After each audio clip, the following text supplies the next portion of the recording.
സഖാവ് സെയ്താലിയുടെ രക്തസാക്ഷിത്വം കൊണ്ട് ചുവന്ന പട്ടാമ്പി ഗവൺമെന്റ് കോളേജ്, SFIയുടെ കോട്ടയായ പട്ടാമ്പി ഗവൺമെന്റ് കോളേജ്. അവിടെ ആദ്യം KSUവിന്റെ കമാൽ ജനറൽ സെക്രട്ടറിയായും കൗൺസിലറായും ജയിച്ച കമാൽ.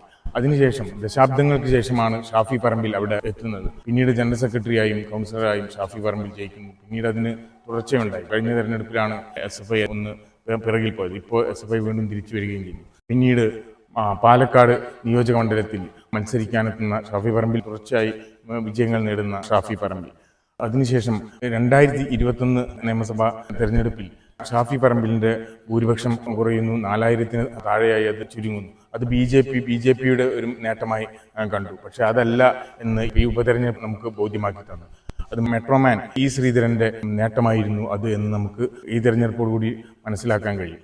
അതുകൊണ്ട് തന്നെ ഇത്തവണ BJPയും കോൺഗ്രസും തമ്മിലാണ് മത്സരമെന്ന തോന്നൽ ജനിച്ചു. അതുപോലെ സന്ദീപ് വാര്യരുടെ വരവ്, BJPയിൽ നിന്ന് സന്ദീപ് വാര്യർ കോൺഗ്രസിലേക്ക് വന്ന വരവ്, അതുപോലെ പി സരിൻ KPCCയുടെ ഡിജിറ്റൽ മേധാവിയായിരുന്ന പി സരിൻ ഇടതുപക്ഷത്തോടൊപ്പം ചേർന്നത് സ്ഥാനാർത്ഥിയായത്, ഇതൊക്കെയാണ് പാലക്കാട് തെരഞ്ഞെടുപ്പിനെ ശ്രദ്ധേയമാക്കിയത്. പക്ഷേ ഭൂരിപക്ഷം രാഹുൽ മാങ്കൂട്ടത്തിന്റെ ഭൂരിപക്ഷം 18,000-ലധികം വോട്ടുകൾ ആയിരുന്നു. അവിടെ നമ്മൾ പരിശോധിക്കേണ്ട പ്രധാന കാര്യമുണ്ട്. എന്താണ് ഈ വിജയത്തിന്റെ മാറ്റ് വർദ്ധിപ്പിച്ചത്? പാലക്കാടും മലമ്പുഴയിലും അതുപോലെ നഗരസഭയിലും സ്ഥാനാർത്ഥിയെ നിയമസഭാ മണ്ഡലത്തിലും ലോക്സഭാ മണ്ഡലത്തിലും അതുപോലെ തന്നെ നഗരസഭയിലും സ്ഥിരം സാന്നിധ്യമായിരുന്ന കൃഷ്ണകുമാറായിരുന്നു BJPയുടെ സ്ഥാനാർത്ഥി. അദ്ദേഹം 18,000-ലധികം വോട്ടുകൾക്ക് പിറകിൽ പോവുകയാണ് ചെയ്തത്. ജയിക്കുമെന്ന തോന്നൽ ജനിപ്പിച്ച് പിറകിൽ പോയ കൃഷ്ണകുമാർ. എന്തായിരുന്നു ഇതിന് കാരണം?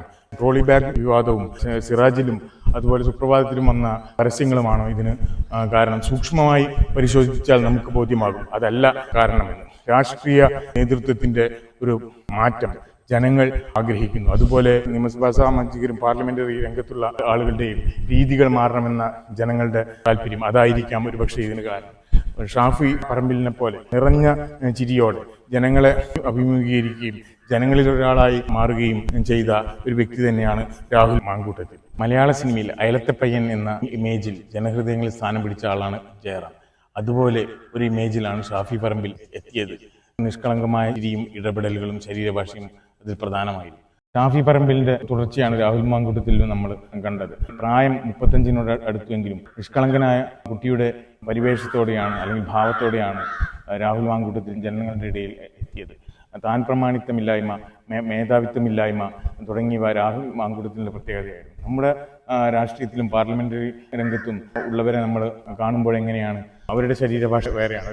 മേധാവിത്വം സൂചിപ്പിക്കുന്ന ശരീരഭാഷ, അതുപോലെ താൻ പ്രമാണിത്വം, ഇതെല്ലാം പ്രകടമാണ്. പക്ഷേ ഇവരിൽ ഷാഫി പറമ്പിലും രാഹുൽ മാങ്കൂട്ടത്തിലും നമ്മൾ അങ്ങനെയല്ല കാണുന്നത്. ഈ വിജയത്തിന്റെ കാരണങ്ങൾ നമ്മൾ എണ്ണുമ്പോൾ ട്രോളി ബാഗും പത്രപരസ്യം വിവാദവും എല്ലാം വരുമെങ്കിൽ അതിനെ എല്ലാറ്റിനെയും മറികടന്നുകൊണ്ട് കടന്നു വരികയാണ് രാഹുൽ തന്റെ നിഷ്കളങ്ക ഭാവത്തിലൂടെയും ശരീരഭാഷയിലൂടെയും. നിങ്ങളിൽ ഒരുവനായി ഞാൻ എന്ന തോന്നൽ. ഈ മാറ്റം എന്താണ് സൂചിപ്പിക്കുന്നത്? ഭരണവിരുദ്ധ വികാരത്തിനും PP ദിവ്യ എഫക്റ്റിനും അപ്പുറം മേൽക്കൈ നേടിയത് ഷാഫി പറമ്പിലിന്റെ നിഷ്കളങ്കമായ ചിരിയും അതുപോലെ തന്നെ രാഹുൽ മാങ്കൂട്ടത്തിന്റെ ഈ പറഞ്ഞ സ്വഭാവ സവിശേഷതകളുമാണ് എന്ന് നിസ്സംശയം പറയാൻ കഴിയും. അതുകൊണ്ട് എന്താണ് നമ്മൾ ഈ ഉപതെരഞ്ഞെടുപ്പ് ഫലത്തിൽ നിന്ന് നമ്മൾ എന്താണ് മനസ്സിലാക്കേണ്ടത്? ഏറെ ചർച്ച ചെയ്യപ്പെട്ട ഒന്നാണ് പാലക്കാട് ഉപതെരഞ്ഞെടുപ്പ് ഫലം. അതിന് കാരണം പി സരിന്റെ മാറ്റവും കൃഷ്ണകുമാറിന്റെ സ്ഥാനാർത്ഥിത്വം അല്ലെ BJPയുടെ മേൽക്കൈ എല്ലാം ആയിരുന്നുവെങ്കിൽ നമ്മൾ വായിച്ചെടുക്കേണ്ടത് അങ്ങനെയല്ല എന്ന് നിസ്സംശയം പറയാൻ കഴിയും. നേതൃത്വത്തിന് വരേണ്ട ഒരു മാറ്റം, അത് എന്ത് വേണമെന്ന് ജനങ്ങൾ ആഗ്രഹിക്കുന്നു, യുവത ആഗ്രഹിക്കുന്നു. അതാണ് നമുക്ക് ഇതിൽ നിന്ന് മനസ്സിലാക്കാൻ കഴിയുന്നത്. പാലക്കാട് നഗരസഭയിൽ വരെ 4500 വോട്ടുകൾ ചോർന്നു പോയ BJPയുടെ മുഖം എന്താണ് കാണിച്ചത്? സ്ഥിരം രീതികൾ തന്നെയാണ് കൃഷ്ണകുമാറിൽ നമ്മൾ കണ്ടത്. എന്നാൽ ഇവിടെ സരിൽ നിന്നും അതുപോലെ തന്നെ രാഹുൽ മാങ്കൂട്ടത്തിൽ നമ്മളെ കണ്ടതല്ല. രാഹുൽ മാങ്കൂട്ടത്തിൽ കൃത്യമായി ഒരു വഴിമാറ്റത്തിന്റെ മുഖമാണ് നമുക്ക് കാണിച്ചു തരുന്നത്. അതുകൊണ്ട് സംഭവിക്കാൻ പോകുന്നത് എന്തായിരിക്കാം? അതാണ് നമ്മൾ മനസ്സിലാക്കേണ്ടത്. പാലക്കാട് ഉപതെരഞ്ഞെടുപ്പ് ഫലം കേരളത്തോട് പറയുന്നത് എന്തായിരിക്കാം? കോൺഗ്രസിൽ വരാൻ പോകുന്ന ഒരു മാറ്റം, ഷാഫി പറമ്പിലും രാഹുൽ മാങ്കൂട്ടത്തിലും ചേർന്ന് നയിക്കുന്ന കോൺഗ്രസ്, അതുപോലെ തന്നെ പാർലമെന്ററി രംഗം, അത് വരും കാലങ്ങളിൽ നമുക്ക് കാണാൻ കഴിയുമെന്ന വിശ്വാസമാണ് പാലക്കാട് ഉപതെരഞ്ഞെടുപ്പ് ഫലം തരുന്നത്.